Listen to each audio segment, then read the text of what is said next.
तर नमस्कार मित्रांनो, big boss Marathi season number 6च्या एका नवीन व्हिडिओमध्ये तुमच्या सर्वांचं सहर्ष स्वागत. Welcome back to our new video. मित्रांनो, या व्हिडिओमध्ये काय तर ह्या व्हिडिओमध्ये या आठवड्याचे आपण सर्वात मोठी जी अपडेट असते तीच म्हणजे फायनल वोटिंग ट्रेंड्स. हा मित्रांनो, गेल्या व्हिडिओमध्ये मी ओपनिंग वोटिंग ट्रेंड्स सांगितलेले, त्याच्यानंतर आता फायनल वोटिंग ट्रेंड्स काय आहेत ते माझ्या हाती आलेले आहेत.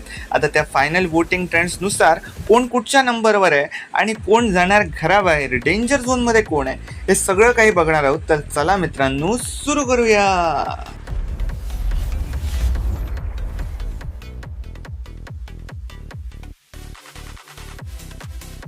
तर मित्रांनो, आपल्याला टॉप 10 स्पर्धक भेटलेले होते, पण ह्या आठवड्यात जेव्हा एलिमिनेशन होणार आहे तेव्हा आपल्याला फक्त टॉप 9 मिळणार आहेत.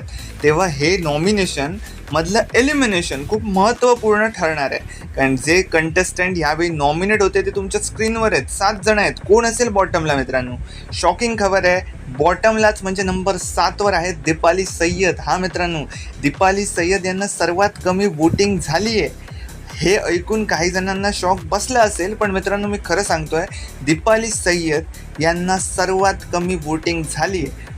पण त्यांना जरी सर्वात कमी वोटिंग झाली आहे तरी बिग बॉसच्या त्या फेवरेट आहेत. तेव्हा बिग बॉस वोटिंगनुसार जाणार की दीपाली सय्यद घरातच राहणार, हे बघायला इंटरेस्टिंग ठरणार आहे. तर मित्रांनो, नंबर 6वर आहेत रेवा.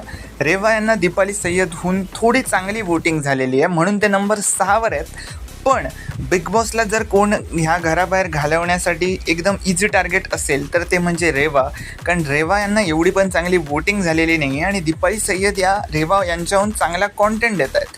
तेव्हा बिग बॉस यांना जर दीपाली यांना वाचवायचं असेल तर रेवा घराबाहेर जाणार का, बघायला इंटरेस्टिंग होणार आहे. नंबर 5वर कोण आहे तर मित्रांनो, नंबर 5वर आहेत प्रभू. प्रभू यांच्या वोटिंगचं म्हणाल तर प्रभू यांना रेवापेक्षा थोडीशी जास्त वोटिंग झालेली आहे. प्रभू, रेवा आणि दीपाली यांच्या वोटिंगचा जर गॅप म्हणाल तर तो एकदम न असण्यासारखा आहे, खूप कमी गॅप आहे.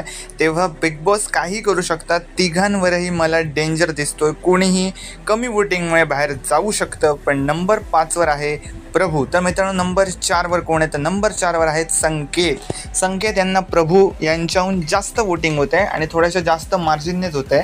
म्हणजे जे बॉटम 3मध्ये होते त्यांची गॅप कमी होती, पण 3 आणि 4मध्ये थोडा जास्त मार्जिन आहे आणि संकेत वाटक याला चांगली वोटिंग झाली आहे, कारण सगळेच याला एक स्ट्रॉंग प्लेअर म्हणत आहेत. ज्या प्रकारे हा आपले टास्क खेळतोय ते एक नंबर खेळतोय, त्याच्यामुळे संकेत ही एक स्ट्रॉंग पर्सनॅलिटी दिसते. तर मित्रांनो, नंबर 3वर कोण आहे तर नंबर 3वर आहेत अनुश्री माने. अनुश्री माने यांच्या जर वोटिंगचं म्हणाल तर ओपनिंग वोटिंग ट्रेंड्समध्ये जेव्हा ते नंबर 3वर होते तेव्हा नंबर 3 आणि नंबर 4चा जो फरक होता तो खूप जास्त होता. पण आता फायनल वोटिंग ट्रेंड्समध्ये म्हणाल तर फक्त 19-20 असा फरक आहे आणि त्या एकदम कटोकट मार्जिनने त्या नंबर 3वर आहेत. संकेत याला पण चांगली वोटिंग झाली. यांची वोटिंग एवढा कमी होण्याच्या मागचा रिझन काय असेल कमेंटमध्ये नक्की सांग. तर मित्रांनो, नंबर 2चं म्हणाल तर नंबर 2वर आहेत सागर कारंडे. सागर कारंडे यांच्या वोटिंगचं म्हणाल तर सागर कारंडे यांना भरघोस मतदान होत आहे आणि त्यांना ज्या प्रकारे वोटिंग होत आहे ते खूप जास्त प्रमाणात आहे, त्यामुळेच ते नंबर 2वर आहेत. आणि नंबर 2 आणि नंबर 1चा जर फरक म्हणाल तर तो पण खूप कमी आहे आणि त्याच्या कमी मार्जिनने जो नंबर 1वर राज्य करतोय त्या कंटेस्टंटचं नाव आहे राकेश बापट. राकेशचे जर फॅन्सचं म्हणाल तर राकेशचे फॅन हे तुफान प्रमाणात त्याला वोटिंग करत आहेत, कारण सागर कारंडे यांना एवढी चांगली वोटिंग असूनसुद्धा ते नंबर 1वर येऊ शकलेले नाहीत. कारण राकेशची जी फॅन फॉलोईंग आहे ती एकदम जास्त प्रमाणात आहे, कारण त्याला हिंदी भाषिक लोक पण सपोर्ट करतात, तेच इथे दिसून येतं आहे, कारण तो नंबर 1वर राज्य करतो आहे मित्रांनो. तर हे होते फायनल वोटिंग ट्रेंड्स. आणि सर्वात इम्पॉर्टंट गोष्ट की डेंजर झोन कोणावर असेल, पण त्याआधी मित्रांनो मी मला सांगू इच्छितो की बिग बॉस मराठीचे एलिमिनेशन हे कॉन्टेंट प्लस वोटिंगवर होतात.